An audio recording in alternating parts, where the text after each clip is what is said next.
Le Club Notarial Immobilier par les notaires du Grand Paris.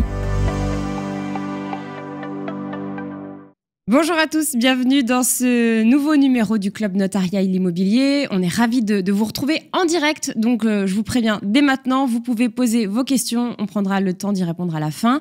Le Club Notarial Immobilier, c'est chaque trimestre. Chaque trimestre interviennent des acteurs de premier plan, des acteurs du secteur pour faire le point sur le marché immobilier francilien. C'est ce qu'on va faire aujourd'hui, on va analyser la situation du marché immobilier francilien justement avec 4 experts, 4 invités qui m'accompagneront. Il y aura évidemment Pierre Tarade, le président de la Chambre des notaires de Paris. Et puis, on fera un point alors, donc, sur la conjoncture, l'état des lieux du marché immobilier. On verra la construction qui est en crise partout en France et notamment en Île-de-France. On verra aussi le ressenti des franciliens, les franciliens qui continuent d'avoir envie de devenir propriétaires. L'envie est là.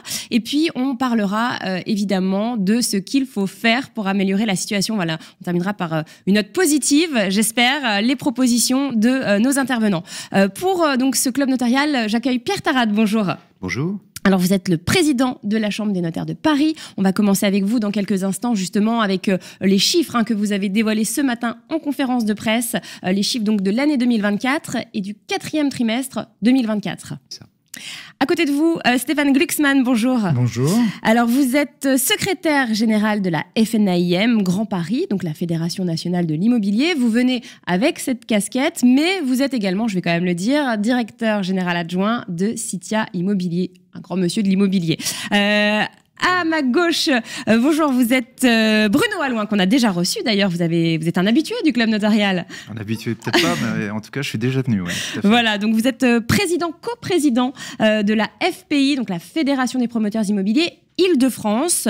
Et on va faire un point avec vous justement sur la situation dramatique que sont en train de vivre les promoteurs. Et puis, il y aura aussi Alexandre Bouton, qui arrive tout juste, architecte et conseiller ordinal de conseil régional de l'Ordre des architectes d'Île-de-France, parce que c'est important d'avoir aussi le ressenti, l'expertise des architectes. Bonjour Alexandre, et merci d'être là, parce que vous venez d'une autre réunion hyper importante. Et voilà, et vous êtes architecte, urbaniste, fondateur d'Urban Act. Bonjour et bienvenue. On vous laisse reprendre votre souffle. On commence tout de suite avec un point conjoncture, les chiffres de l'année 2024 avec Pierre Tarade. Et il y a des slides. Alors je vous laisse la main. On va commencer par la première slide. Alors, vous avez dit qu'on allait terminer par une note optimiste. On va peut-être commencer par une note pas si pessimiste que ça, puisque vous avez ici le résumé des 4 trimestres des 3 dernières années. Oui. Et vous voyez que, évidemment, on traverse une crise, tout le monde le sait. On voit la dégringolade du nombre de transactions au cours des 3 dernières années. On voit surtout, sur la fin, que cette dégringolade s'arrête et que, progressivement, la décrue s'est ralentie, au point qu'aujourd'hui, on est probablement arrivé, quand on compare le 4e trimestre 2024 au 4e trimestre 2023, on arrive à une baisse de moins 2%, c'est-à-dire en fait à la stabilité. Et c'est notre conviction, c'est que nous sommes arrivés, alors je suis optimiste puisque je veux dire qu'on a touché le fond, on a touché le fond, c'est-à-dire qu'on ne devrait plus baisser davantage. On est à l'étiage, on va le voir sur la slide suivante, on est au niveau du pire de 2008, de la crise, de la précédente grande crise qu'on a connue. Donc on est probablement au plus bas. Je vois qu'on a déjà la slide en question. Donc, et quand je dis qu'on ne va pas baisser davantage, c'est qu'aussi on sait l'expliquer. On sait expliquer d'abord l'origine de la crise. L'origine de la crise, vous savez, c'est ce choc des taux d'intérêt qui ont monté d'un coup très fort, très haut, à un moment où on se posait des questions sur l'inflation, et à un moment également où les banques étaient amenées à moins prêter. Donc tout ça sont des facteurs qui sont derrière nous. Les taux ont clairement baissé, l'inflation s'est tassée, les banques aujourd'hui prêtent, l'accès au crédit est clairement plus facile aujourd'hui. Les prix également, on le voit pour le coup sur la slide que vous avez sous les yeux, les prix également ont baissé, peut-être moins qu'on ne pouvait l'attendre, mais ils ont baissé aussi. Ce qui fait qu'aujourd'hui, les acquéreurs, les candidats à l'acquisition ont retrouvé du pouvoir d'achat. ce qui était l'origine de la crise. Donc nous avons des raisons de penser que effectivement la situation actuelle, alors ça va plus baisser. Est-ce qu'on aborde un plateau ou est-ce qu'on va rebondir? Ça, c'est peut-être un petit peu tôt pour le coup pour le pronostiquer. Alors si on reste sur cette slide-là, là vous avez le marché en Île-de-France, tout produit confondu, maisons, appartements, etc. Vous allez voir les autres slides qu'on verra ensuite, qui ont à peu près le même profil. On voit cette baisse des volumes, c'est la partie basse de la slide, cette baisse de volume très importante au cours des dernières années, et le ralentissement de la baisse et cet atterrissage en douceur auquel nous arrivons maintenant. On voit aussi quand même qu'on est arrivé très bas, puisque je disais on est arrivé au bas. Vous voyez, la 2008, c'est le précédent creux sur le slide. On a constaté en Île-de-France en 2024 que 100 000 ventes. Ce qui est extrêmement peu, 100 000 ventes de logements. Donc on est sur un point bas historique. Historique, c'est-à-dire qui c'est jamais arrivé. On est un peu en dessous des volumes de 2008. Et on voit aussi, ça c'est la courbe du dessus, la courbe supérieure, on voit aussi la baisse des prix qui a suivi le mouvement, pas complètement, qui a commencé, d'ailleurs la baisse a baissé, a ralenti un peu plus tôt que la baisse des volumes. Et on voit aujourd'hui que on arrive sur une situation à peu près de plateau. On atterrit en douceur et on se rend compte qu'aujourd'hui les prix ont probablement cessé de baisser et les indications qu'on a pour la suite semblent montrer que le premier trimestre 2025 devrait rester sur un niveau assez étal de prix. Alors si on regarde la slide suivante, ce sont les appartements en Île-de-France. Vous voyez, hein, elle ressemble beaucoup à la précédente. On a quand même encore une baisse de volume de 13% entre 2024 et 2023, une baisse annuelle des prix qui baissent également. On est passé d'une baisse de 5,2% en un an au troisième trimestre 2024 par rapport à 2023 à une baisse de 2,9% au quatrième trimestre. Donc on voit vraiment le ralentissement assez clair maintenant de la baisse. Et d'après nos avant-contrats encore, on s'attend à ce que les prix restent stables sur Paris, sur l'Île-de-France, pardon, sur Paris aussi, on va le voir. Ensuite, la slide suivante, est-ce que c'est la bonne? Non, ça n'a pas marché. Voilà. Ici, les maisons. Là, donc les maisons, c'est la même chose, hein, même profil, avec une baisse peut-être un peu plus rapide.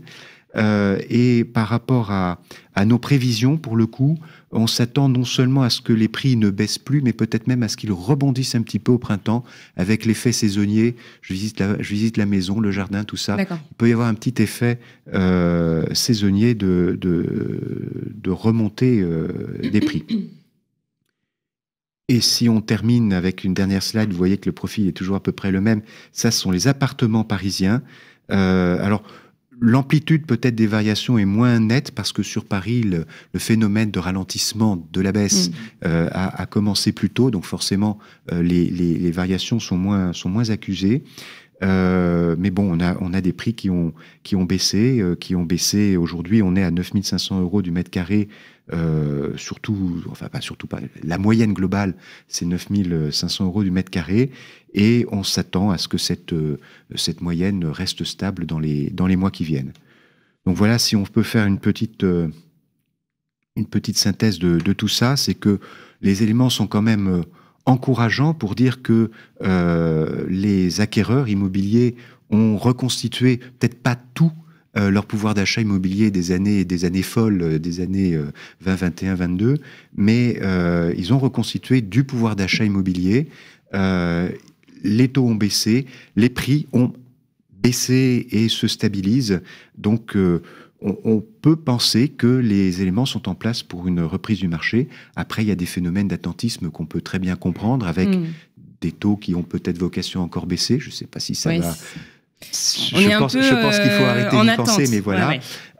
L'incertitude politique, l'incertitude géopolitique, une loi de finances qui n'a pas forcément envoyé les signaux qu'on aurait pu espérer pour ce secteur de l'activité, mais peut-être aussi, et c'est ma conviction, un attentisme qui n'en finit pas Et il y a un moment où il faut arrêter d'attendre. Quand on achète en Ile-de-France, en général, c'est pour se loger soi-même.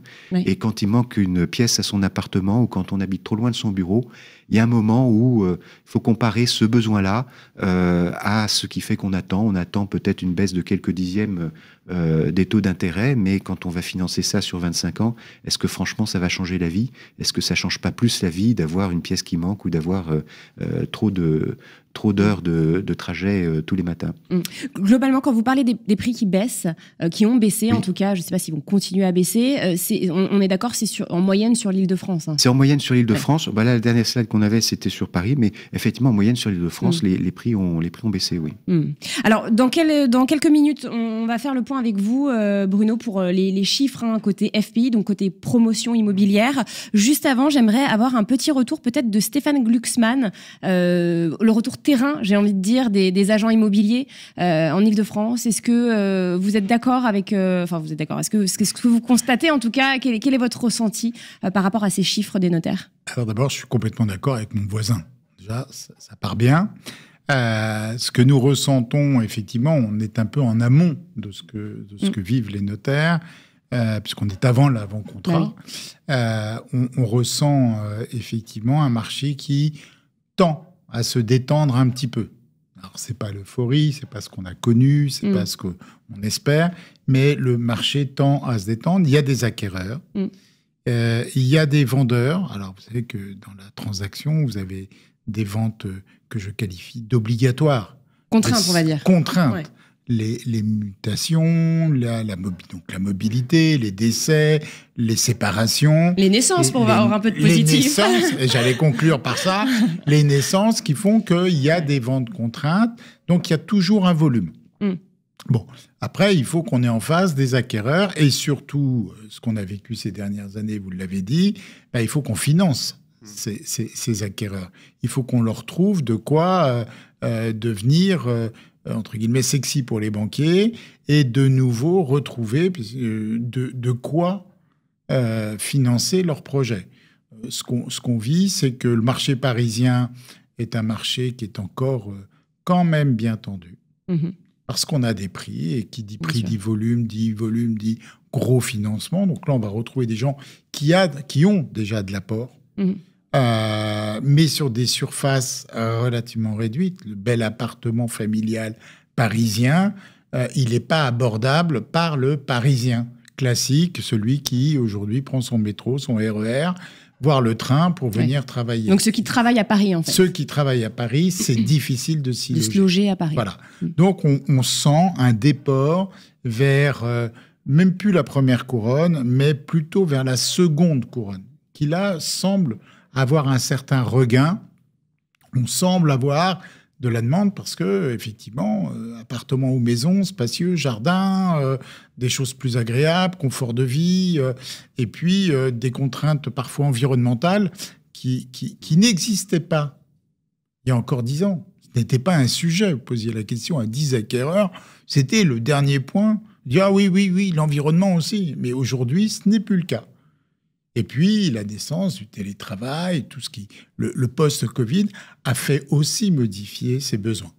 Donc ça, on sent que ça bouge un peu plus. Donc, s'il y a une meilleure demande sur la Grande Couronne, je crains, c'est l'effet de l'offre et de la demande, que demain, on retrouve une petite tension sur les prix. Ouais, ça va se reporter, en fait. Ça va se reporter un petit peu. Mais ce ne sont pas les vases communicants. Non plus. Parce que le pur Parisien qui a les moyens de vivre à Paris ne va pas aller habiter en grande banlieue. En tout cas, concernant l'ancien, on viendra au neuf après, on est d'accord pour dire que la baisse des taux, c'est ça qui a débloqué le... C'est ça qui a grippé le système, c'est ça qui tend à le débloquer un petit peu, mais c'est très fragile. Oui. Mais aussi parce qu'on a été mal habitué. Bien sûr, oui, on est à des taux autour de 1%. Il y a 15 ans, avoir 5% ou 7% d'intérêt, ce n'était pas quelque chose de choquant. Mais on s'est habitué à des moins de 1, 1,10... limite, quand tu avais 1,20, tu n'osais pas t'en vanter parce que tu avais l'impression d'être... C'est vrai. Il y en avait qui avaient 0,90. Ouais, d'être un mauvais. Donc, avoir 3,5, aujourd'hui, on a... pas si mal, les beaux dossiers à 3,2, on en trouve. Donc, mais alors attention, parce que quand vous dites qu'on avait des taux à 15%, le prix du foncier était moins cher et les salaires... Mais les salaires étaient beaucoup moins chers, étaient beaucoup moins élevés. Oui, mais ils ont quand même moins augmenté que les prix du foncier. Hein, si vous voulez, il y a un décrochage à un moment. Alors, on va faire le point justement. Après, on fera le point avec les architectes, Alexandre. D'abord, Bruno, un point sur la promotion immobilière. Alors, la promotion, c'est différent. Ouais. Pareil, il y a une crise sans précédent, mais là, ça s'arrange pas, on va dire. Enfin, il y a eu quelques mesures annoncées, on en parlera, mais bon, pas autant. Contrairement à l'ancien, l'ancien c'est une offre qui rencontre un marché. Comment dirais-je, la promotion neuve, la construction neuve, c'est un foncier, un coût de construction, une réglementation, des honoraires, des contraintes, et on s'aperçoit qu'effectivement dans la mécanique du neuf, on n'est pas du tout dans la même comment dirais-je, conception, genèse d'opération.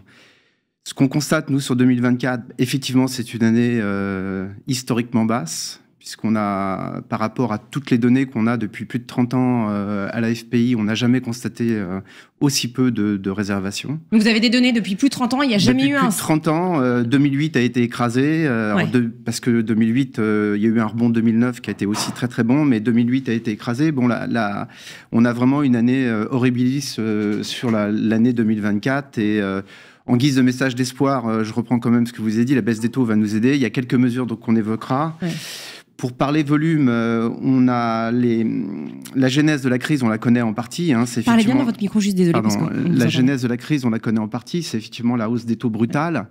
Mais dans le secteur du neuf, il n'y a pas que ça. Il y a aussi la réglementation qui est rentrée en ligne de compte. Il y a aussi les élus qui ont de moins en moins envie de construire sur leur commune. On a tout un tas de facteurs qui ont effectivement crispé, tendu ce marché, grippé ce marché. Et on sait qu'aujourd'hui, c'est un système multifactoriel. Pour parler de chiffres, puisqu'on est là aussi pour parler chiffres, en mise en vente sur l'année 2024, donc je rappelle, nous, il y a plusieurs étapes. Hein.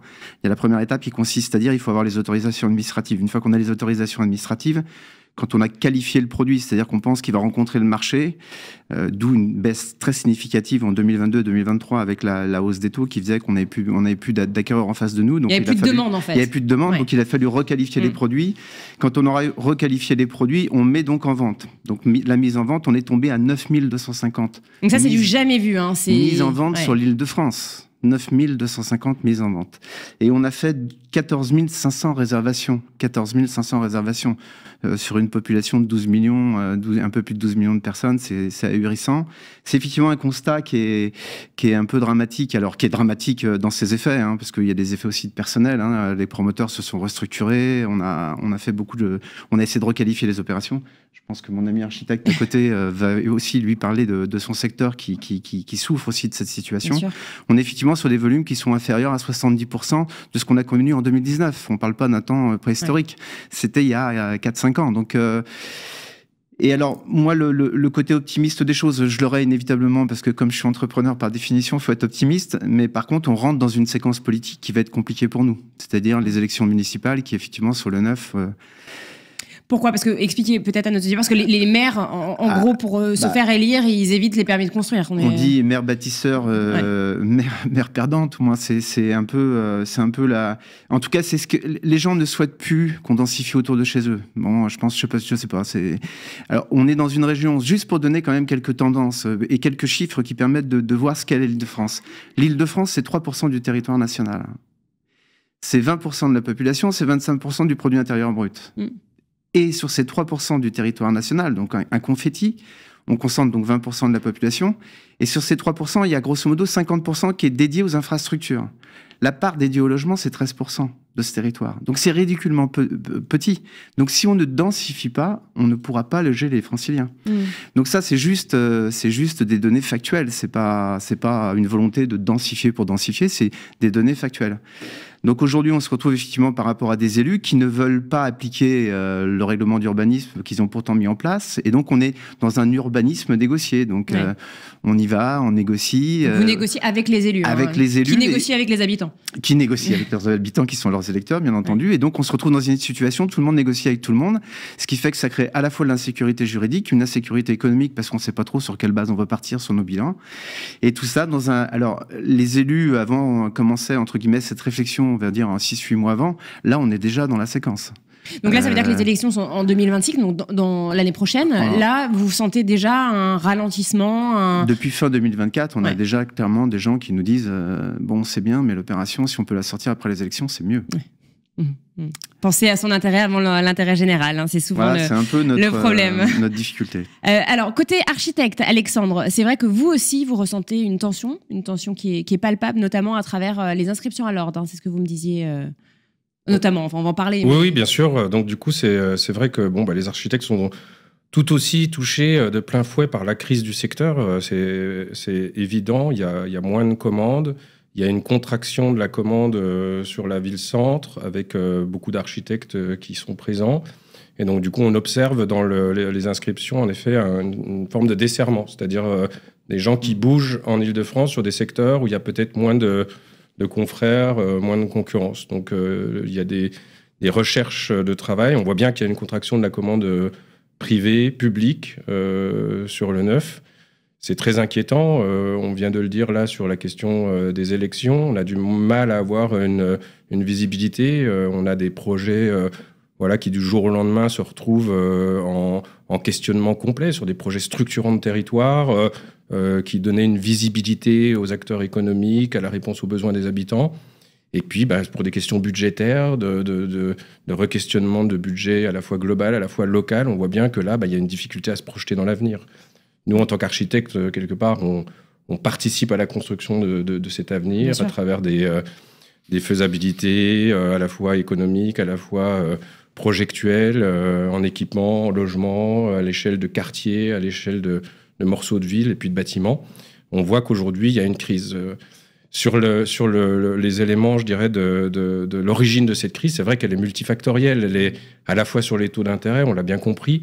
Il y avait certainement une question aussi de corrélation entre le coût du logement, le coût de la vie. Il y a quelque chose qui s'est passé là-dessus. On le voit bien avec ce qui se passe dans le milieu de l'agriculture. On voit bien qu'à un moment donné, on a une capacité à payer chaque mois. On a un revenu. Il y a un moment donné où tout ne rentre pas dans la balance. Donc là, on voit bien qu'il y a une nécessité de réfléchir sur tout ça. Il y a une évolution des modes de vie. C'est vrai que le télétravail a fait basculer beaucoup de choses. Il y a quelque part un re-questionnement de cette cellule intime qu'est le logement. Qu'est-ce qu'on y fait ? On ramène son ordinateur chez soi. L'ordinateur, où est-ce qu'on le met ? Qu'est-ce que ça signifie dans le re-questionnement de cette cellule familiale ? Il y a beaucoup de questionnements sur la rénovation de l'existant. Ça, on le sent. Sur le bureau, sur la rénovation thermique par rapport aux enjeux auxquels on arrive, mais on y reviendra peut-être plus tard. Mais bon, on voit des pistes qui sont, je dirais, en germe. Il faut qu'on les prenne à bras-le-corps et qu'on en fasse de vrais éléments politiques pour retourner le marché, quoi. Ça, c'est fondamental. Rapidement, peut-être, on va aborder le sujet des rénovations rapidement. Stéphane, vous, c'est un sujet que vous voyez tous les jours avec la FNAIM et puis même avec Citia. Tout à fait. Tout à l'heure, on était en amont des transactions. Là, on est en aval. Après la promotion, après tout ça, on est sur la rénovation énergétique, la gestion des copropriétés. On sent que c'est un vrai sujet prégnant.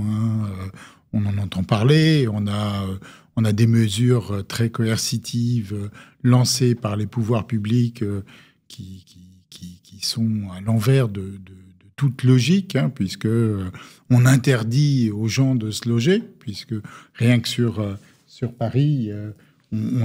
Paris, région parisienne, c'est environ 192 000 logements qui sont classés G.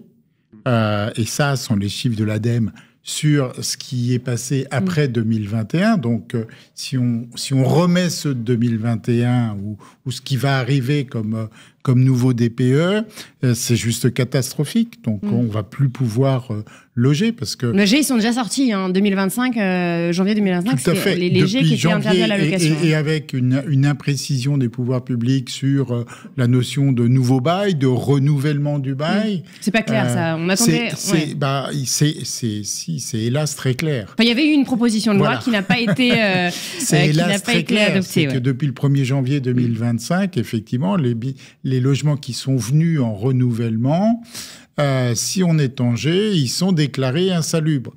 Alors, vous pouvez, je prenais l'exemple tout à l'heure, mais vous pouvez aller acheter une machine à laver dans n'importe quel magasin et prendre une machine qui est c'est votre choix parce que vous avez un programme qui vous intéresse, mais vous ne pouvez pas habiter un logement où vous savez que vous allez peut-être consommer un peu, mais vous le gérez parce que vous n'êtes pas dans votre logement toute la journée. Dans l'absolu, c'est pas bien grave, mais vous êtes à proximité de votre centre de travail, à proximité du centre de vie de vos enfants, et vous allez devoir quitter ces logements. Ou tout au moins, vous n'allez plus pouvoir les financer puisque les APL ne vont plus être versés puisque le logement est devenu indécent. On a créé cette notion d'indécence thermique qui n'était pas du tout l'objet du DPE au départ. Le DPE, c'était une indication, comme sur votre machine à laver. Et les pouvoirs publics l'ont transformé en quelque chose de sale, de mauvais, et donc cette mesure coercitive de devoir sortir les gens dans l'absolu. Donc on est en vraie précarité. Au moment où, justement, on arrête de construire, parce que le logement, ce que vous expliquez, la construction, la promotion, c'était aussi le moyen de loger les gens. Bien sûr. Immobilier d'un côté, logement de l'autre. C'est un besoin primaire de se loger. Et donc, on construit plus et on sort les gens. Donc, c'est pas facile. Et au milieu de ça, on doit effectivement rénover ces logements, on doit rénover ces résidences, ces immeubles, et on a la pathologie du bâtiment qui a son âge et qui lui aussi a besoin d'une étanchéité, a besoin de refaire ses ascenseurs, a besoin de revoir les fluides, les accès et tout ça. Et donc... malheureusement, ce n'est pas la poche ou la trésorerie des ménages, elle n'est pas extensive. Comme vous le disiez tout à l'heure, il y a un moment où c'est trop et on n'y arrive pas. Alors c'est vrai que la loi climat et résilience, elle est tombée un peu au mauvais moment, même si c'est bon pour la planète, c'est vrai que c'était le pire timing. Pierre, vous, alors qui avez un avis bien tranché justement sur le calendrier d'interdiction, les DPE, alors...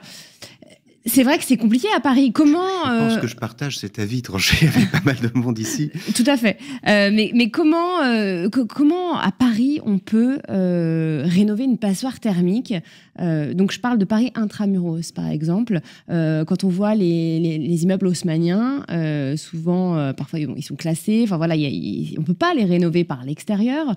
Comment améliorer sa note ? Vous avez tout dit. Moi, je ne sais pas comment améliorer la note d'un immeuble haussmannien.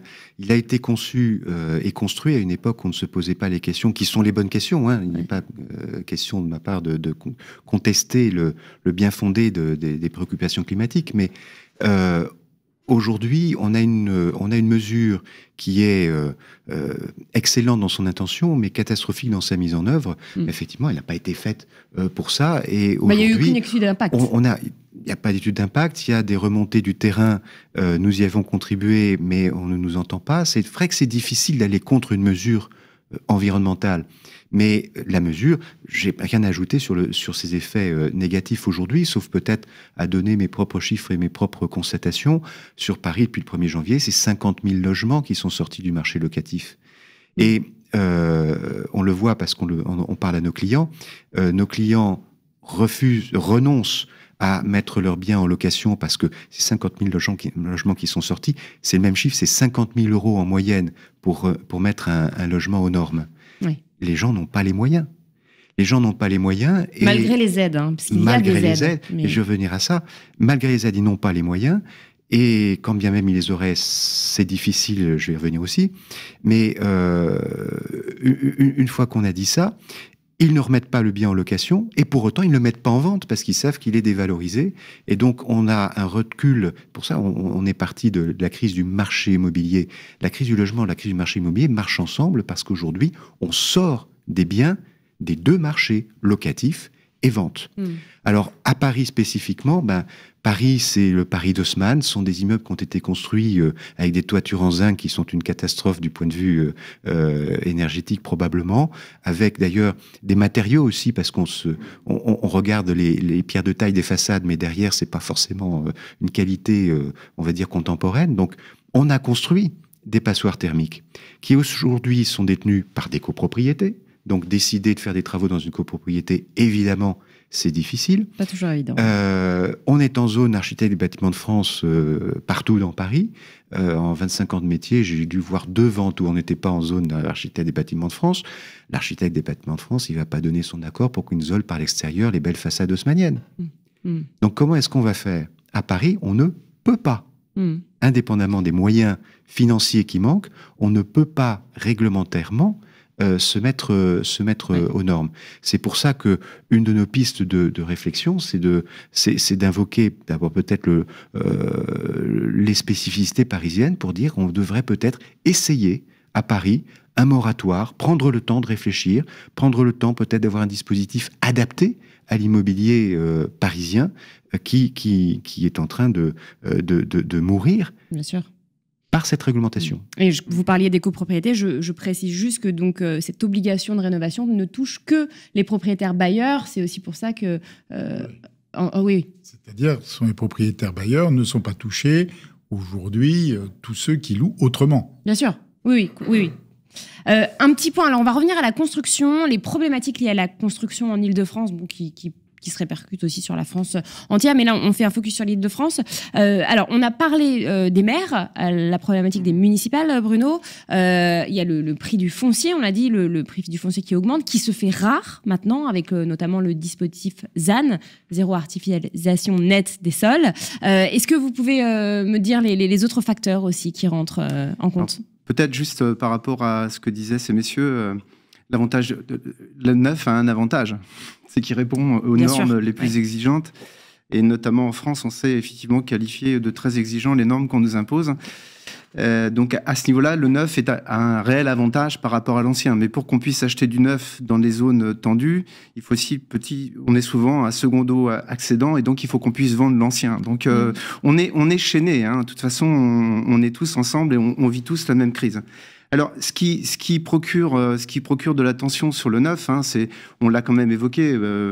L'architecte urbaniste qui est à côté de moi connaît bien aussi les problématiques. On a des élus qui ont un problème d'équilibrage de leurs finances publiques et donc qui sont obligés d'être à l'équilibre. Donc, par définition, quand vous venez créer du logement, vous venez créer des équipements publics.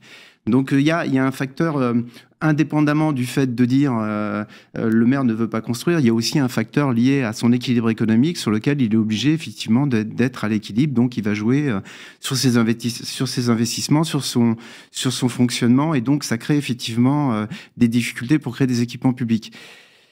Un deuxième élément qui est venu particulièrement compliquer la tâche, c'est qu'en Ile-de-France, on a un millefeuille de décideurs qui fait que, par définition, quand vous mettez un permis de construire dans un circuit, il est analysé par tout un tas de personnes, même par des personnes qui ne devraient pas l'analyser, par définition, et qui donnent leur avis quand même. Moi, j'ai quand même eu sur une déclaration d'utilité publique un architecte des bâtiments de France qui s'en est mêlé. Je vois pas trop le rapport, mais bon, on a demandé l'avis à l'architecte des bâtiments de France, pourquoi pas, qui a donné un avis négatif, évidemment. Mais pour être plus sérieux, on a effectivement, et l'architecte, je pense, le validera, avant, allez, c'est pas si vieux que ça, il y a une quinzaine d'années, pour avoir un permis de construire, on prenait des promesses de vente, allez, 10-12 mois plus tard, vous aviez un permis de construire purgé, vous étiez en capacité de lancer votre opération. Donc là, le millefeuille administratif, c'est maintenant, c'est aujourd'hui, un permis de construire sur l'Île-de-France, on va dire, quand ça se passe pas trop mal, c'est quasiment 2 ans, et quand ça se passe pas bien, ça peut être 4-5 ans. Aujourd'hui, moi j'ai des exemples très précis en tête, je lance des opérations que j'ai initiées en 2018. J'ai mis quasiment 7 ans pour les lancer parce qu'il y a des recours, parce que le circuit administratif, parce que Covid, nouveau maire, on rebat les cartes. On est dans ce schéma-là en Ile-de-France. Donc on a vraiment une complexité administrative. Et on a 2 exemples. Quand on enlève ce millefeuille administratif, je parle du village des athlètes des Jeux Olympiques et du chantier de reconstruction de Notre-Dame, où il y a une loi spéciale qui est passée, qui est à l'initiative d'Emmanuel Macron. On a vu que ça fonctionnait et que ça allait vite. Alors, la dernière fois que j'ai fait cette remarque-là au préfet, il m'a dit mais non, pas du tout. Ouais. On n'a pas fait de loi spécifique. Alors pour Notre-Dame, si. Pour les Jeux Olympiques, par contre, ce qu'on avait, c'est qu'on avait une unité d'action et un objectif commun. Le problème que l'on a souvent dans des instructions de permis, c'est que tout le monde ne partage pas le même objectif. Et donc, on n'a pas une autorité, d'ailleurs, c'est ce qu'on essaye de mettre en place avec les préfectures, c'est d'avoir un espèce de médiateur qui nous permet, quand il y a une difficulté. Je vais vous donner un exemple très précis. J'ai déposé un permis de construire sur lequel j'ai eu une autorisation j'ai eu le permis de construire. On dépose un PCM. Sur la même base, on change juste le nombre de logements. On nous oppose une interprétation de règlement qu'on ne nous avait pas opposée au PC de base. Parce qu'il y a un interlocuteur qui a changé et qui interprète la loi différemment. Oui. Donc on a une vraie difficulté, effectivement, dans ces interprétations. En plus, ça ne va pas en s'arrangeant parce qu'on a de plus en plus de chartes, on a de plus en plus d'élus qui... Je rappelle qu'un permis de construire, normalement, c'est la rencontre d'une intention de construire, tout au moins d'une conception, au regard de règles de gabarit, au moins. Aujourd'hui, les gens pénètrent dans les logements, vous expliquent comment vous devez construire vos logements, vous expliquent le nombre de logements que vous devez avoir au palier, vous expliquent l'orientation, tout le monde donne son avis. Qu'on ait un échange avec l'architecte quand on conçoit sur la base d'un programme, le promoteur et l'architecte, c'est normal, on est dans la co-conception du projet. Par contre, que... un élu ou une personne de l'urbanisme rentre dans les plans, vous explique que votre plan n'est pas bon. Ah oui, d'accord, c'est ce qui se passe. Ah oui, mais ça, c'est le quotidien des opérateurs, des promoteurs en Ile-de-France, et pas qu'en Ile-de-France d'ailleurs. Oui. C'est dénoncé dans toutes les grandes métropoles. Donc on a ce souci de circuit administratif qui nous pose des problèmes. Et ensuite, on a, en plus... Ça crée un autre phénomène, c'est qu'on a aussi beaucoup de recours en Ile-de-France pour toutes les raisons qu'on sait. Il y a des professionnels des recours. D'ailleurs, on essaye de se battre contre ces gens-là. Mais le fait d'avoir un enchevêtrement de normes, de règles, crée de l'insécurité juridique. Or, de plus en plus, et les notaires sont bien placés pour voir la difficulté de construire un acte, de plus en plus, on nous demande de vérifier de plus en plus de choses. Et dès qu'il y a une insécurité juridique, évidemment, ça crée un problème aux hommes de loi que vous êtes et représentants, mais et aux promoteurs aussi, bien entendu, puisqu'on a, nous, une obligation de livrer des logements conformes à la loi. Et donc, ça crée de l'insécurité juridique. Et on arrive aujourd'hui à avoir des recours sur des points, mais franchement... Et donc, tout ça, ça crée de la latence, ça crée des difficultés d'obtenir des autorisations de construire. Et du coup, on se retrouve à mettre 9000 logements à la vente sur l'Île-de-France, ce qui est ahurissant. Donc, pour moi, simplification des normes, on a poussé aussi le balancier très, très loin sur la réglementation. On nous oblige aussi pour des raisons... Donc vous parlez de la RE 2020, enfin maintenant la RE 2028, c'est ça Alors, je serais réservé parce que, bien entendu, tout le monde partage en tant que citoyen l'objectif qui est de dire il faut construire des logements les plus économes possibles. Alors après, il y a la France, je crois qu'on est les leaders là-dessus. On est les champions d'Europe, on est les champions de l'Europe. Et donc, quand on est champion de l'Europe, on est les champions du monde. On doit pas être loin d'être les champions du monde. Mais bon, je connais pas. Alors, j'entends, je suis pas du tout,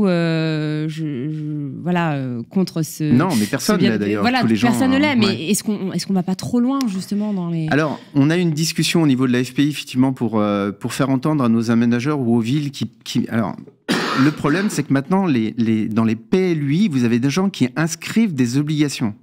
C'est-à-dire qu'ils vous poussent, je ne citerai pas les régions, c'est pas la peine, je vais pas me... Oh, vous pouvez écouter. Mais il y a des PLUI où on vous dit, l'application de la RE 2025, vous, c'est pas RE 2025, parce que moi, sur mon territoire, je veux qu'on soit en avance par rapport aux normes, donc c'est 2028 ou 2032. Et vous vous retrouvez avec des applications de réglementation qui sont inscrites dans le PLUI. Donc vous ne pouvez pas y échapper. C'est même pas une question de négocier ou pas négocier, c'est que vous ne pouvez pas y échapper. Et on se retrouve effectivement avec des obligations de construire des immeubles dont l'industrie, entre guillemets, qui nous permet de construire ces immeubles, parce on parlait tout à l'heure de prix et de capacité d'acheter. Effectivement, le pouvoir d'achat immobilier a diminué grosso modo de 25% depuis 3 ans.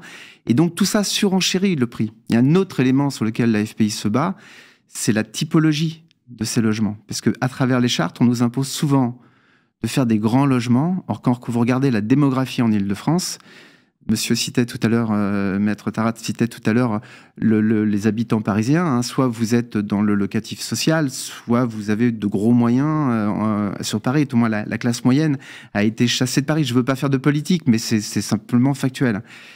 Aujourd'hui, en Île-de-France, les couples qui viennent en Île-de-France, ce sont des jeunes couples avec peu d'enfants, généralement.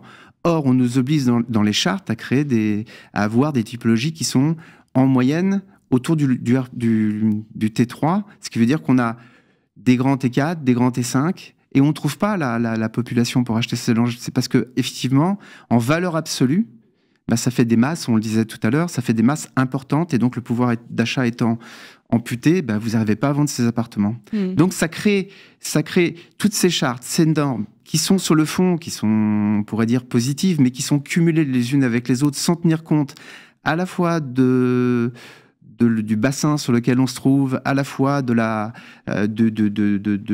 coût, etc., font qu'on a des logements qui sont plus abordables et donc des opérations qui sont plus qualifiables. Alors Alexandre, côté architecte maintenant, là on a parlé de la co-conception. Qu'est-ce que vous pouvez nous dire justement sur le point de vue des architectes? C'est vrai que là la tension elle est là, on l'a dit, hein, la construction s'enfonce. Comment vous percevez par rapport à ce qui vient d'être dit là à l'instant sur la complexité des systèmes de validation qui fait qu'on a une inertie de plus en plus importante, on a le temps qui devient notre pire ennemi, à la fois dans l'acte de construire, mais aussi dans la gestion d'une entreprise, tout simplement, pour payer les salaires à la fin du mois. Hein, quand vous avez le doublement du temps sur un permis, sur un projet, ça devient vraiment impossible à tenir. Ça, on est complètement d'accord. Maintenant, ce qu'on observe aussi, c'est cette sorte de inadéquation entre les règles qui sont données à l'échelle d'un logement et les règles qui sont données à l'échelle d'un bâtiment et d'un îlot. Il n'y a pas de synchronisation entre ces exigences. Et nous, en tant qu'architectes, architectes urbanistes, on doit assurer l'intégrité et la qualité des patrimoines construits. On peut comprendre à certains moments qu'une forme de surdensification qui participe à une dévalorisation d'un îlot un peu plus large peut poser question. Et je pense qu'il y a une part de la défiance à la fois des élus, à la fois des habitants, qui est venu peut-être de certaines opérations ponctuelles qui ont été trop loin sur cette densification. À un moment donné, il faut faire notre mea culpa. Il faut revenir sur ces bases même de l'intégrité des patrimoines construits, de la solidarité entre les patrimoines existants et puis les patrimoines neufs. Il faut recréer un New Deal sur cette logique-là.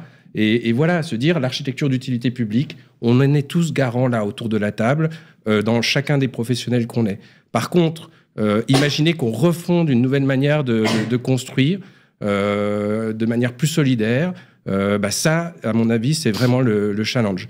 Et c'est dans ce cadre-là que, quelque part, on n'opposerait pas, nous, l'idée que la construction neuve ou la valorisation d'un bien serait opposée à l'idée qu'on puisse répondre aux enjeux environnementaux. Ça, on entend bien la complexité dans le tissu haussmannien, ça c'est clair. On a des façades classées sur lesquelles on ne peut pas travailler. En même temps, le bâtiment haussmannien, c'est un bâtiment qui a beaucoup d'inertie, qui a prouvé durant le siècle dernier sa capacité à évoluer. Peut-être qu'on ne change pas toutes les façades, mais sur les menuiseries, on peut avoir un vrai travail à faire. Par contre, c'est clair que si je demande à chaque appartement de changer sa menuiserie avec sa propre logique, on va être sur des facteurs x2, x3, x5 en termes de prix. Si je commence à mutualiser ça à l'échelle d'un bâtiment, à l'échelle d'un îlot, avec une logique d'appel d'offres, de mutualisation, de détail, où là, je vais vraiment assurer mon bon thermique, je vais éviter d'avoir un rapport entre l'étanchéité à l'eau, l'étanchéité à l'air qui ne va pas se faire au bon niveau, et puis même parfois, je vais trop étancher, et puis je vais mal ventiler, et donc du coup, je vais avoir, ce que vous disiez tout à l'heure, des désordres internes qui vont s'accentuer. La connaissance de ces patrimoines historiques, on l'a. La connaissance des systèmes structurels, on l'a. Par contre, à mon avis, on n'agit pas au bon niveau. On n'agit pas au bon niveau parce qu'on est trop fragmenté. On a trop de réglementations qui ne se synchronisent pas les unes avec les autres. On n'a pas les financements qui sont mis au bon niveau de ce qu'il faudrait faire. Le fait de se dire qu'à un moment donné, une surélévation, ça peut être une bonne idée, dans certains cas, oui. Dans certains cas, non, pas du tout. parce que Paris est très dense et que prendre du soleil à des habitants qui ont acheté un appartement en R+2 dans un fond de cour où ils ont accès à un petit jardin mais où ils ont moins de soleil, bah voilà, ça devient compliqué. Le droit au soleil, c'est un acquis aussi important aujourd'hui que le bâti tel qu'il est. Donc c'est là où on pense, nous, que... et merci beaucoup d'ailleurs de cet échange, voilà, où l'Ordre des architectes est là, en représentant les 14 000 architectes, les 10 000 entreprises d'architecture, encore une fois en difficulté aujourd'hui. Mais on se dit que, voilà, il y a peut-être une manière de rebondir et de recréer une nouvelle manière de construire et d'inventer le patrimoine de demain. Donc pour vous, il faudrait une solidarité entre les filières peut-être et des échanges peut-être aussi plus fréquents. D'échanges, c'est sûr, ouais, plus d'échanges. On voit, nous, on est dans notre profession dans l'obligation d'une formation continue. On assure ça au sein de l'ordre. On voit des écoles qui sont aussi dans une nécessité d'économie de moyens. C'est une demande forte du ministère, donc c'est pas évident à intégrer ça au sein de chacune des écoles. Encore une fois, nous, au sein de l'ordre, notre idée, c'est de se dire qu'à un moment donné, peut-être que les formations, peut-être que le lien entre le monde professionnel, le milieu étudiant doit plus se renforcer, que ça peut être une économie qui peut être bénéfique pour tout le monde à terme. Et puis le fait d'imaginer que voilà, l'architecte des Beaux-Arts du siècle dernier qui imagine le volume sous la lumière, c'est peut-être l'histoire d'un autre siècle, mais qu'aujourd'hui, c'est plus cette question de processus, de solidarité entre les métiers, où on va trouver les bonnes économies, à la fois dans la matière, à la fois dans les coûts. C'est là où ça se passe et c'est là où il faut qu'on se forme ensemble, quoi. Pas seulement les architectes tout seuls, ensemble. Et voilà, faudrait se réunir plus souvent en tout cas. Je rappelle, juste une seconde, je rappelle que vous pouvez poser vos questions en direct et qu'on prendra le temps d'y répondre. Les intervenants prendront le temps d'y répondre à la fin de ce club notarial. Dites-moi, Bruno. Oui, je voulais juste préciser. On a créé l'Alliance. Cette crise du logement, au moins cette grosse difficulté, ce gros accident de l'histoire du logement, fait qu'on a été dans le sens de ce qu'évoque monsieur, on a créé l'Alliance pour le logement. Ouais. Et donc, dans cette alliance, on a les représentants qui sont autour de la table, et notamment les architectes. On ne dissocie pas... Pour faire plus de poids auprès des politiques. Hein, mais non, parce que, comme le disait monsieur, on est une chaîne. Ouais, et donc, effectivement, il n'y a pas de raison que... Il n'y a pas de... La volonté, c'était de parler de logement. C'était pas de parler uniquement des architectes ou des promoteurs ou des notaires ou des agents immobiliers ou des administrateurs de biens. C'était de dire, on a une difficulté sur produire du logement et comme on le disait, c'est multifactoriel. Ouais. On a créé ce millefeuille. On a plein de bonnes idées en France, mais dans leur traduction réglementaire ou législative, ça pèse vraiment sur les... Et on se retrouve, comme disait monsieur, avec des incapacités à mettre en musique le fonctionnement intérieur des logements par rapport aux règles d'urbanisme extérieur qui font le gabarit du logement. Donc on se retrouve, vous comme nous, on est par moments perdus sur la conception de nos logements. Et oui, ça, c'est quand même... Cette question de la réhabilitation thermique, on ne peut pas imposer une charge à une copro, à des habitants, sans avoir une certitude de la valeur derrière. C'est-à-dire, est-ce que c'est une charge qui va permettre de valoriser un bien au bon niveau dans son intégration urbaine, paysagère, dans la plus-value que je donne à l'habitabilité de mon logement, ou est-ce qu'au final, je me rends compte que je vais perdre de la surface, je ne suis pas assuré de ma garantie à l'étanchéité à l'air, vous voyez, on est dans ce moment d'incertitude où il faut vite lever les doutes, vite. Nous avons la chance d'être en région parisienne avec un prix soutenu. Transposer le problème, parce que le problème, il est en France, partout. Dans certaines communes, je pense à je ne vais pas stigmatiser, mais vous allez à Maubeuge, vous allez à Sedan, où pour 70 mètres carrés, vous avez un logement qui vaut 30-35 000 euros. Le coût de rénovation énergétique, il n'est pas beaucoup différent des chiffres qu'annonçait Maître Tarat tout à l'heure. Et pour autant, ce n'est pas l'addition du prix au mètre carré plus le prix de la rénovation. Bien sûr. Donc on bloque. Ouais. Et là, on est sur des problématiques réels de logement. Là, on n'est pas dans je fais de la spéculation, c'est de l'immobilier, tout ça. Non, il faut loger ces gens. C'est là où on se rend compte que la rénovation thermique, elle ne peut pas se limiter à mettre un isolant sur une façade ou à changer une fenêtre. Il faut réinventer une architecture. Voilà. Il faut que ce soit un sujet d'architecture et de raisonner. valeur, de surface, de mode de vie. Maître. C'est beaucoup le problème en fait de toutes ces questions-là. C'est que c'est bien. On n'a pas attendu aujourd'hui pour se parler d'ailleurs. Et effectivement, on a bien conscience des difficultés. Le problème, c'est que c'est pas nous qui avons les règles et que les règles dans ce pays, elles sont beaucoup faites au coup par coup. On a en ce moment un projet de loi sur la copropriété, on a des propositions de loi sur la réversibilité, sur Airbnb, tout ça, on a des sujets ponctuels en vrac. Le DPE, c'est un sujet ponctuel et on ne pense pas en global, on ne pense pas en transversal. Et c'est le vrai problème. Donc c'est sans doute notre rôle aussi de faire remonter ce message. Mais il faut changer la culture de ceux qui décident dans ce pays. Donc une politique plus globale, pérenne. Une politique plus globale, oui, effectivement, plus pérenne, avec peut-être une plus grande hauteur de vue, et puis peut-être écouter un petit peu le terrain aussi. Là, quand un architecte nous dit, ça sert à rien de demander à la vieille dame retraitée qui a quelques chambres de bonne d'isoler, d'ailleurs de mettre une isolation intérieure et de ne plus pouvoir louer parce que c'est une passoire thermique, mais de ne plus pouvoir louer ensuite parce qu'avec l'isolant, ça fait moins de 9 mètres carrés. C'est un exemple idiot, mais c'est un exemple ça n'empêche qu'il faut résoudre le problème de la chaleur du toit. Il faut le régler, mais est-ce qu'on le règle sur le toit ou est-ce qu'on le règle dans le logement? C'est ça la question, quoi. Il faut résoudre le problème, mais c'est pas en demandant aux bailleurs privés, qui est complètement ignoré d'ailleurs, c'est l'occasion de le dire, qui est complètement ignoré de nos pouvoirs publics. Quand on parle aux pouvoirs publics de logement, ils nous répondent logements sociaux. Il n'y a pas que ça. Alors tout à coup, ils transposent le modèle. Logement intermédiaire depuis peu. Logement intermédiaire. Et on voit que dans la psychologie des gens, comme c'est le point de départ, en fait, ils acceptent, quand on parle du parc privé, ils acceptent de nous parler des bailleurs institutionnels. Ouais, bien sûr. 80% des bailleurs privés sont des personnes physiques. Et 75% de ces personnes physiques ont plus de 50 ans. C'est pas des capitales d'industrie. Et ont en moyenne 1,1 bien immobilier.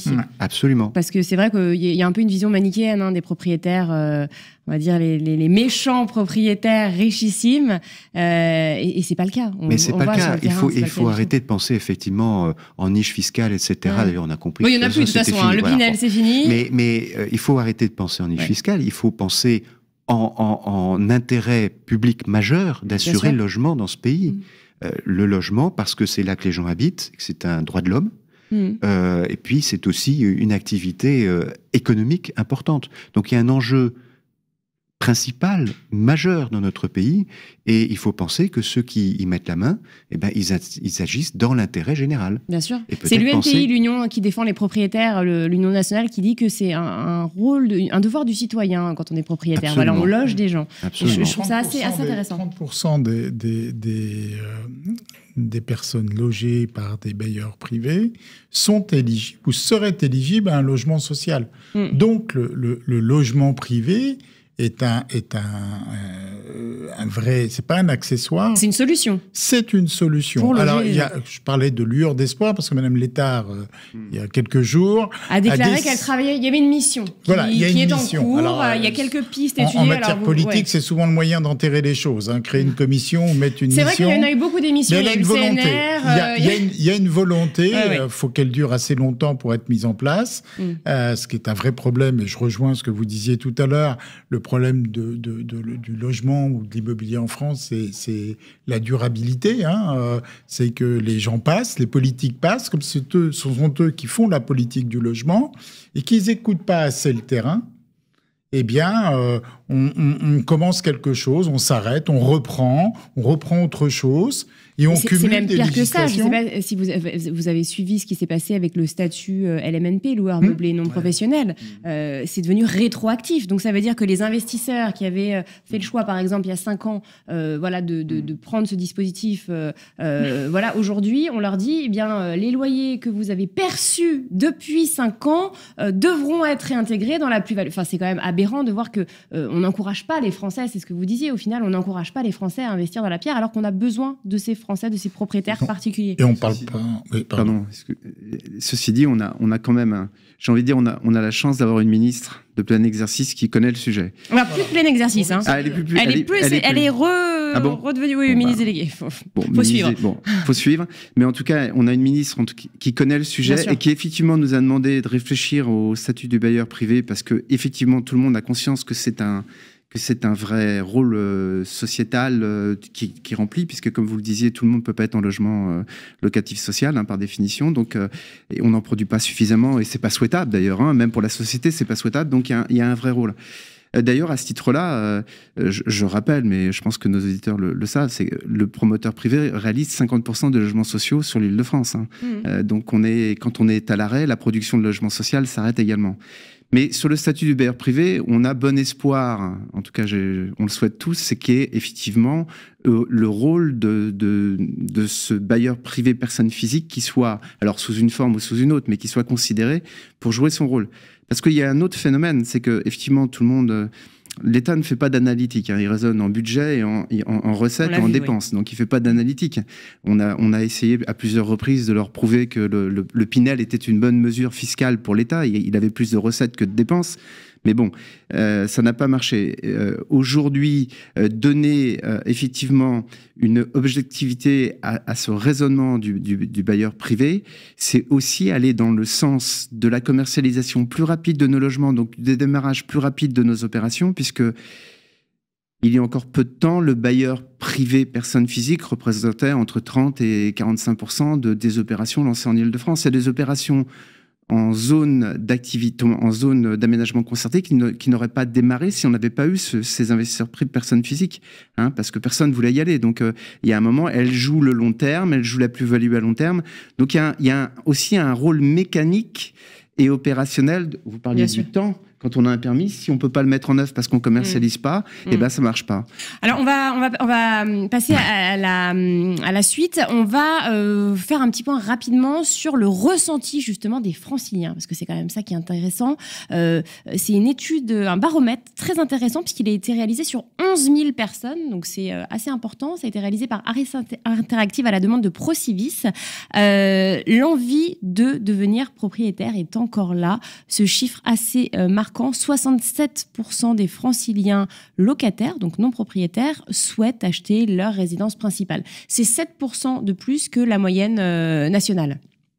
Quand on voit ces chiffres, Maître, vous qui accompagnez, on va dire, ces locataires qui deviennent propriétaires, c'est assez marquant. On voit que les Français, on a l'habitude de dire qu'ils ont une pierre dans le ventre. Les Français, les Franciliens aiment la pierre, veulent devenir propriétaires. Absolument, et ça reste vrai. C'est d'ailleurs peut-être un des éléments d'explication du fait que les prix n'ont pas tant baissé que ça, les courbes qu'on voyait tout à l'heure, c'est qu'il y a encore une demande soutenue à Paris. Il y a encore des acteurs qui sont là, prêts à payer le prix. Et puis c'est peut-être aussi cet espoir qu'on peut avoir sur la situation actuelle que finalement on assiste à un attentisme. Ce sont des gens qui voudraient acheter, qui ne passent pas le pas, parfois pour des objectifs, parfois... Et alors justement, 44%, on apprend dans ce baromètre, 44% pensent que c'est un mauvais moment pour acheter et 47% pensent que c'est un mauvais moment pour vendre. Donc là, c'est côté propriétaire. Et on voit à travers ce baromètre qui est très intéressant qu'il y a notamment des incertitudes, des freins. Il y a le budget. Et alors, ce qui est assez marquant aussi, c'est concernant l'absence de connaissances. Alors, 49% des Franciliens connaissent le prêt à taux zéro. Donc seulement 49%. Ça veut dire que 51% ne connaissent pas le prêt à taux zéro. 57% ne connaissent pas MaPrimeRénov'. On parlait des travaux de rénovation énergétique. Alors, parfois, elle n'est pas suffisante, mais vous voyez, c'est quand même intéressant de voir qu'il y a une méconnaissance des dispositifs, des aides, des dispositifs pour permettre l'accession. Bon, c'est terminé, mais 34% seulement connaissaient le Pinel. 34%. Comment vous expliquez ça? Pourtant, je sais que chacun dans votre métier, dans votre secteur, vous communiquez sur ces dispositifs. Comment vous expliquez, Maître, Stéphane, qu'il y ait une telle méconnaissance? Peut-être une piste, c'est que justement, il y a beaucoup de choses. Il y a beaucoup de choses à savoir et peut-être que on parle beaucoup de simplification, mais on en parle, mais on le fait peu. Peut-être que moins de mesures, mais des mesures plus claires, seraient plus faciles à expliquer, tout simplement. Et puis, il y a un autre facteur. J'ai commencé à évoquer la sociologie des propriétaires investisseurs. Donc, ce sont plutôt des personnes un peu plus âgées.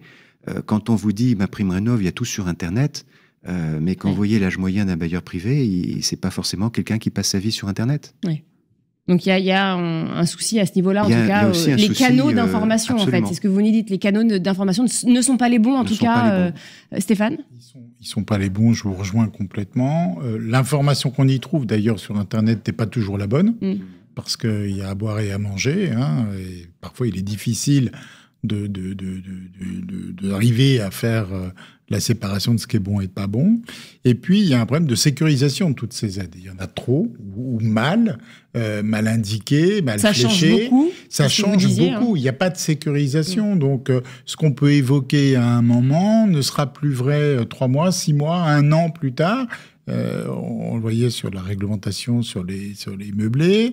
Il y a des choses qui évoluent, des barèmes, et ça, c'est perturbant.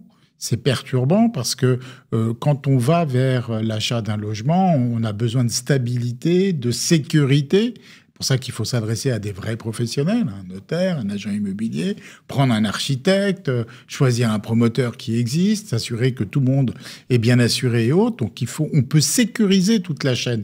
Ce qu'on ne peut pas sécuriser, c'est ce qui ne dépend pas de nous, c'est-à-dire tout ce qui dépend de l'État, qui va revenir allègrement et sans difficulté. On va décider de bouger les droits de mutation, donc ça change sur un calcul. Hein. Bien sûr.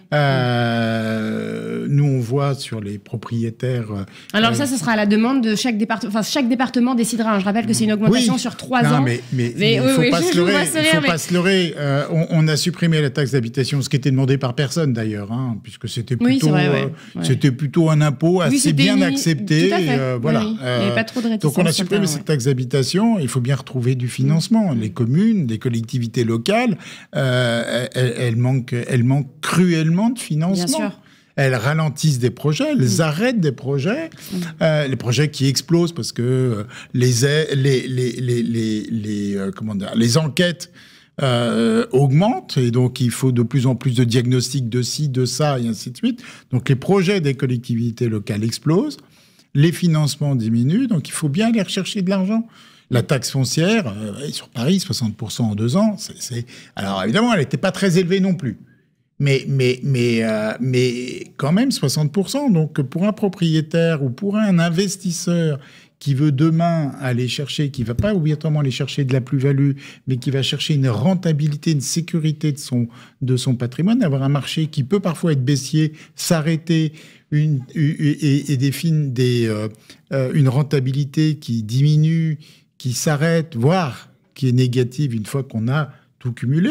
On parlait de travaux tout à l'heure en copropriété. Les charges de copropriété ont augmenté. Hein.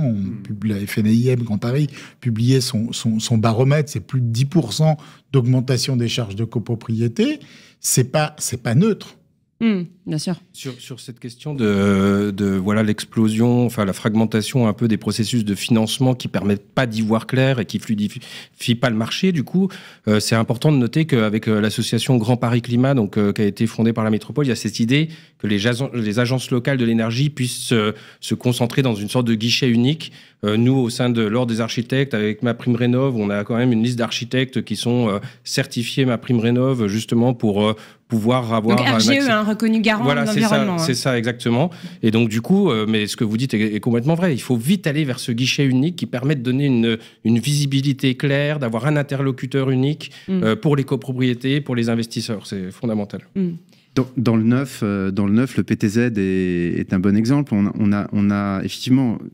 On est à moitié étonné que les gens ne connaissent pas le PTZ, puisque quand on voit déjà les conditions qu'il faut remplir en termes de revenus pour y avoir le droit, elles n'ont pas été réévaluées depuis plus de 10 ans. Donc, vous imaginez bien que ça disqualifie un certain nombre de personnes. Donc ça, c'est aussi un moyen de ne pas distribuer, c'est de faire de l'annonce sans distribuer le prêt à taux zéro. Un deuxième élément qu'il faut prendre en compte, c'est qu'effectivement, quand il y avait des taux à 1%, faire beaucoup d'administratifs pour aller chercher un petit peu d'argent, ça n'avait pas de sens. Donc il y avait aussi ce phénomène. Maintenant qu'on en a beaucoup besoin, et maintenant que ce serait très intéressant, on n'en a pas tant que ça. Alors, il y a des banques qui aussi ont une politique commerciale par rapport à ça. Il faut savoir, il y a des banques qui doublent effectivement le montant du PTZ. Donc, ça peut être... Oui, certaines le font, c'est vrai. Ouais. Oui, donc ça peut être... Alors, il faut être un peu curieux, effectivement. Alors, on n'est peut-être pas assez curieux sur ces phénomènes-là. Et puis, il faut être aussi formé, parce que comme vous le disiez, que ce soit nos vendeurs dans les bulles de vente ou les réseaux de commercialisation, il faut aussi qu'ils soient formés à ces évolutions. Et c'est pas évident, parce que tous les ans, ça change. Et donc, ça crée pas de pérennité dans les financements. Et d'ailleurs, en parlant du PTZ, donc je rappelle que les banques pourront prêter à nouveau à partir du 1er avril. La ministre du Logement l'a annoncé là il y a quelques jours. Et donc, si vous êtes primo-accédant, n'hésitez pas, c'est élargi sur tout le territoire et pour tout type de biens. Alors, il y a les questions qui commencent à arriver. On va terminer avec justement vos mesures, messieurs. Quelles mesures il faudrait prendre pour dynamiser le marché, pour faire face à cette crise, on l'a dit, structurelle, conjoncturelle. Je lis une question qui dit un peu ça. Donc, au moins, la question du logement, mais d'ailleurs de l'immobilier et sur fond de crise d'ensemble dont on ne mesure pas la portée en somme, est reconnue comme telle et grave, mais difficile à cerner, comme le souligne Pierre Tarade. Qui et à quel niveau de décision et de partage peut traiter la question? Vaste question, maître. Quelle mesure, quelle proposition des notaires? Quelle proposition? Ça, c'est un peu autre chose. Mais quel niveau? C'est évidemment au niveau gouvernemental, sauf que c'est peut-être pas à ce niveau-là en ce moment que les choses vont se faire. Je pense que, je le disais tout à l'heure, si on veut avancer, il faut des mesures d'ensemble prises de façon transversale et en concertation. Peut-être qu'aujourd'hui, le véhicule, c'est plus des propositions que des projets de loi, puisque le pouvoir est repassé au Parlement aujourd'hui. Mais plus spécifiquement, nous réfléchissons. Alors, sur Paris et l'Île-de-France, je l'ai un peu dit tout à l'heure, nous préconisons un moratoire sur le DPE, mais ça, c'est un petit sujet. Après, on a des pistes de réflexion, notamment justement pour desserrer l'étau de la rénovation énergétique. On a deux pistes qu'on essaie de pousser depuis un petit moment. En tout cas, la première, qui serait une espèce d'Utreil logement. On prend cette référence parce que elle parle aux gens. Je l'évoquais tout à l'heure, le profil du bailleur aujourd'hui, pardon, je vais prendre une caricature, mais c'est la vieille dame qui a un logement dans Paris, qui n'arrive plus à le louer, qui n'a pas les moyens, qui n'a pas l'énergie, et pour chercher MaPrimeRénov' sur Internet, et puis pour trouver les fonds, et puis qui n'a pas forcément une vision tellement d'avenir. Est-ce que l'idée n'est pas de lui permettre, à des conditions favorables, comme le fait le Dutreil, de transmettre son logement à la génération plus jeune, qui a plus d'énergie et qui voit plus de l'avant, la condition étant bien entendu que le donataire entreprenne les travaux que la donatrice, dans mon exemple, ne pourrait pas prendre. Ça, c'est un premier exemple. Un autre exemple qu'on pourrait combiner d'ailleurs, c'est de partager le coût des travaux avec le locataire, parce que finalement on demande à l'investisseur immobilier de mettre l'argent avant d'en gagner. Je ne peux pas louer une passoire thermique. Est-ce qu'on ne pourrait pas faire le travail ensemble, donc accepter que je puisse louer un bien qui est actuellement une passoire thermique à mon locataire, moyennant une franchise de loyer ou une décote du loyer peut-être de 50%, qui permettrait de partager l'effort avec le locataire. C'est le locataire qui fait les travaux, mais il a un peu plus de moyens de le faire puisqu'il me paye moins de loyer dans un premier temps. Très intéressant ça comme proposition. Ce sont des pistes de réflexion, ça mérite d'être creusé davantage, parce que quand on regarde, il y a plusieurs façons de le faire, mais c'est une piste en laquelle nous croyons beaucoup. Et puis le dernier point, mais ça a déjà été dit, c'est évidemment il faut qu'on réfléchisse à un statut du bailleur privé, parce que c'est pour toutes les raisons qu'on a dites tout à l'heure, c'est un intérêt général. Alors, même question pour vous. Alors, c'est vrai que Bruno, on évoquait le statut du bailleur privé tout à l'heure. Hein. Vous l'avez dit, ça fait partie des propositions de la FPI. Alors, FPI Île-de-France, FPI fédérale. Et vous pouvez nous en dire un petit peu plus ? Sur le statut du bailleur privé. Oui, et puis sur ce que vous préconisez, enfin sur ce que vous demandez. En tout cas, on sait que les promoteurs, vous êtes force de proposition, toujours. Voilà. Alors, peut-être un élément déjà qu'on a obtenu, c'est la donation pour pouvoir effectivement acquérir du neuf. Donc ça, c'est quelque chose à. Donc à hauteur de 100 000 euros par donataire et 300 000 euros par donateur. Non, 100 000 euros par donateur et 300 000 euros par donataire. Alors, le récipiendaire des aides peut avoir jusqu'à, par ses aïeux, peut avoir jusqu'à 300 000 euros et c'est limité à 100 000 euros par donataire. Ouais. Voilà. Donc ça, c'est quand même une mesure qui... alors, pour acheter un logement, soit pour y résider, soit pour le louer. Donc c'est quand même une mesure que, effectivement, alors il faut saluer Pascal Boulanger qui s'est beaucoup battu pour cette mesure avec l'équipe de la FPI. Après, ça reste quand même une niche parce que le nombre de Français qui peuvent obtenir jusqu'à 300 000 euros de la part de leurs parents ou de... On n'est pas obligé d'aller jusqu'aux 300 000, mais c'est quand même ça rejoint ce que disait. Voilà, c'est quand même une mesure qui. Alors c'est vrai que comme ça, dit comme ça, effectivement, c'est une niche, parce que ceux qui n'arrivent pas à acheter, ceux qui ne peuvent pas devenir propriétaires, c'est ceux qui n'ont pas d'aide de la famille. Vous pouvez donner 20 000, plus 20 000, plus 20 000, ça fait un apport de 60 000. Donc, quelque part, bon, c'est vrai que quand on donne la borne haute, bien entendu, ça fait beaucoup d'argent. Peu de gens sont capables effectivement de donner ces sommes-là. Alors ensuite, mais c'est quand même quelque chose qu'on a obtenu et ça peut constituer l'apport qui va permettre d'obtenir un prêt. Exactement. Tout à fait. Donc on n'a pas besoin de financer l'intégralité de l'achat par Exactement. la Donc c'est un pas entre. Alors cette mesure, elle est transitoire, elle est jusqu'en fin 2026. Donc je le dis aux personnes qui nous écoutent, relayer ce message, ça permet effectivement de débloquer des situations, à condition bien entendu qu'on ait des aïeux qui aient un peu d'argent à nous confier. Ça c'est le premier point. Le deuxième point, bien entendu, je pense le statut du bailleur privé, on est tous d'accord. Alors il faut pouvoir le définir. On travaille sur des pistes.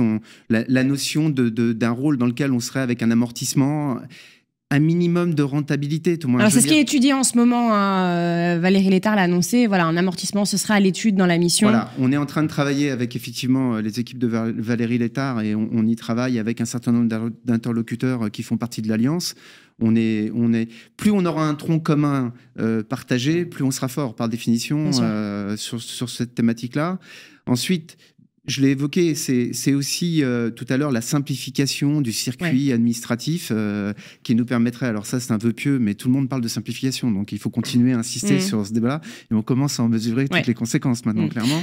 Et je vous laisse terminer, puisqu'après on va répondre aux questions, on n'a plus beaucoup de temps. Allez-y. Allez, j'arrête. Allez. Alexandre, rapidement, des mesures aussi. Oui, donc c'est vrai que juste revenir sur cette inquiétude actuelle, on voit bien que voilà, il y a moins de fluidité.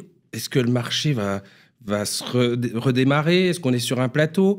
Il y a un attentisme, il y a de l'approche des élections. Enfin, je veux quand même réaffirmer que voilà, l'idée que le mieux serait de ne rien faire, faut peut-être éviter ça, parce que je le sens un peu, en ce moment. Et donc, du coup, pour être dans une force de proposition, on a deux extrêmes. D'un côté, un foncier qui est de plus en plus rare, qui est de plus en plus difficile à mobiliser, des fonciers qui sont très durs à trouver. De l'autre, une qualité du logement qui est pas simple. Si jamais ça se transforme en tension sur le locatif et sur une dégradation de la qualité d'habitat, cette situation, politiquement, elle sera pas une solution, Elle sera encore pire que la situation actuelle. Et puis, entre ces deux dimensions, le foncier rare d'un côté, la qualité du logement de l'autre, il y a une crise de confiance. Là, franchement, il faut repartir du terrain. Il faut prendre des études de cas type. Profitons de l'arrivée des élections. Remettons du vivre ensemble à l'arrivée de ces élections.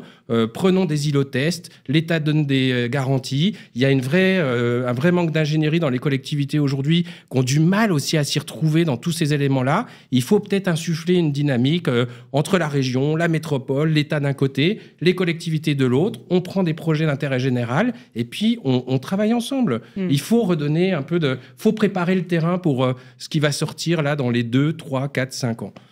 Alors, il y a une question que j'ai vue passer, on a beaucoup de questions, on va y répondre tout de suite, concernant la transformation des bureaux. Bonjour, la transformation des bureaux peut-elle être une solution à la crise du logement? C'est vrai qu'on en parle beaucoup de cette transformation des bureaux, c'est pas toujours évident. Qui peut répondre Alors, je peux peut-être commencer. Puis dans le principe, ça dépend de la typologie des bureaux. C'est toujours pareil. Il y a eu des générations de bureaux. Quand vous avez la génération des bureaux des années 2000, ils font 18 mètres d'épaisseur pour les transformer en logement, pas simple. Ceci dit, le modèle économique du bureau était simple. On avait un institutionnel qui investissait dans un bureau, il avait un rendement, il avait une perspective de plus-value.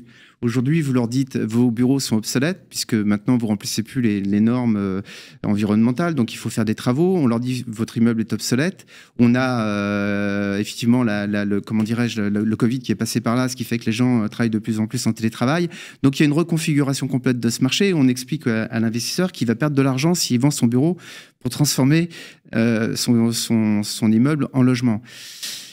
Alors, nous, on demande à l'État de réfléchir à la question. Il faudra partager la perte par un biais ou par un autre. Et quand on pose cette question-là, on nous a répondu positivement en disant « Ok, on enlève la taxe annuelle sur les bureaux pendant la période de travaux, mais on a créé une taxe d'aménagement. » Donc, ce qu'on a enlevé d'un côté, on l'a repris de l'autre. Donc, aujourd'hui, on est dans une situation qui est bloquée, sauf à avoir vraiment des gens qui veulent se débarrasser d'un actif. Et là, ensuite, on retombe sur la problématique qu'on évoquait tout à l'heure, c'est-à-dire un maire, est-ce qu'il est prêt à se transformer une taxe annuelle en une contrainte d'école maternelle, de personnel d'encadrement des enfants, etc. Maître, vous vouliez réagir aussi? Non, enfin, je suis moins bien placé sur la difficulté technique, pratique et réglementaire de la transformation. Peut-être le propos, il se trouve qu'à la Chambre de Paris, on réfléchit beaucoup, on réfléchit à ce que sera notre métier en 2040. Et donc, on regarde ces évolutions-là et on a aujourd'hui, malheureusement, la conviction que les mutations qui sont en cours, on n'en est qu'au début, et qu'on n'aura pas le choix. C'est-à-dire qu'aujourd'hui, avec le télétravail, avec les nouvelles façons de travailler, mais surtout avec la baisse démographique qui fait qu'on a moins d'actifs dans les bureaux, de toute façon, sans pas être des industrialisations, etc. Aujourd'hui, on a trop de bureaux. Il suffit de se promener à la Défense pour se rendre compte. Et donc, de toute façon, d'une façon ou d'une autre, il va y avoir de la transformation. Mais cette transformation, elle risque d'être davantage une démolition-reconstruction qu'une adaptation. Et là, je parle à un horizon assez lointain. C'est pas ça qui va nous sortir de la crise d'aujourd'hui, mais il va falloir y passer. On n'aura pas le choix tôt ou tard. Alors, une remarque que je vais lire. Mettez en place une impulsion fiscale, entre parenthèses, exonération généralisée en cas de remploi dans l'immobilier ou dans les startups. Vous verrez que les biens reviendront à la vente, le volume augmentera, les primo-accédants aussi, les prix se corrigeront, le marché s'ouvrira de nouveau et ceux qui ne pourront pas acheter trouveront des biens à louer. Commentaire?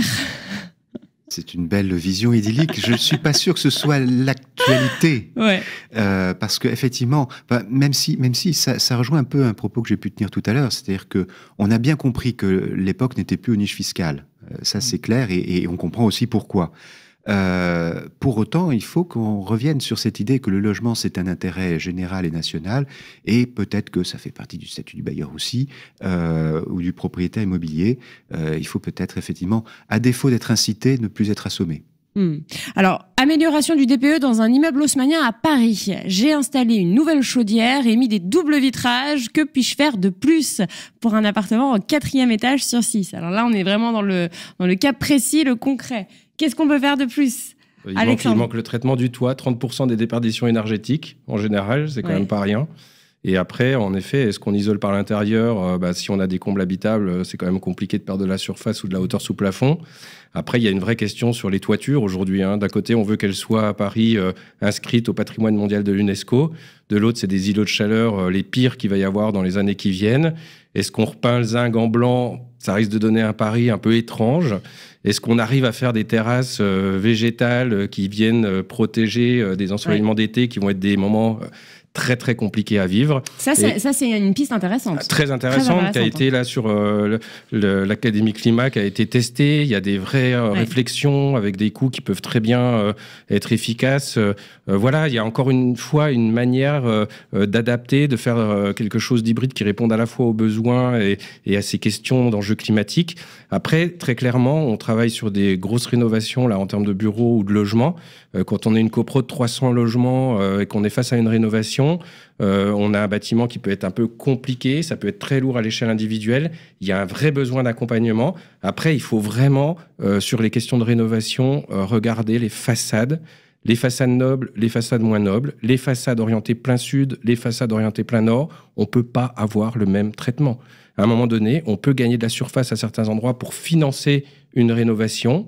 Il faut la mutualiser. Il y a vraiment de l'architecture à faire. Il y a une ville à réinventer en même temps qu'on réinvente le logement. Encore une fois. Allez, rapidement, 30 secondes pour la dernière question. Le moratoire DPE, diagnostic de performance énergétique, Bonne idée. Les copropriétaires sont très attentistes et attendent le moratoire pour ne rien faire. Maître. Ça. Voilà. On a un sondage, 50% des propriétaires disent qu'ils ne feront pas de travaux. Et dans ma clientèle, je vois bien, encore une fois, j'ai dit tout à l'heure, mes clients, ils arrêtent de louer, ils ne mettent pas en vente pour autant. On attend, on verra ce qui se passe. Ça, c'est la pire des choses. Hein. C'est la pire des choses, mais c'est ce qui se passe aujourd'hui. Mais sachant qu'en plus, il ne faut pas oublier que le marché parisien est un marché international, qu'il y a d'autres villes dans le monde qui sont en train d'avancer en Europe. Et à un moment donné, si en 2030 ou 2035, les changements climatiques sont tels que voilà, il va y avoir des revalorisations, des valorisations de biens, enfin, on sera à la traîne, quoi. Donc là, il faut être très vigilant là-dessus, quoi. Eh bien, merci beaucoup, messieurs. Le Club Notarial L'Immobilier touche à sa fin. Merci à vous quatre de nous avoir éclairés. Merci à vous de nous avoir suivis. Cette émission sera évidemment disponible en replay sur le YouTube, je crois, de la Chambre des notaires du Grand Paris, en tout cas sur le site internet et sur le YouTube. Oui, on me fait signe également. Et puis, je peux vous donner déjà la date du prochain Club Notarial. Ce sera le 27 mai. Donc, notez cette date. Soyez présents 11h le 27 mai. Eh bien, merci à vous et bonne journée. Merci. Le Club Notarial Immobilier par les notaires du Grand Paris.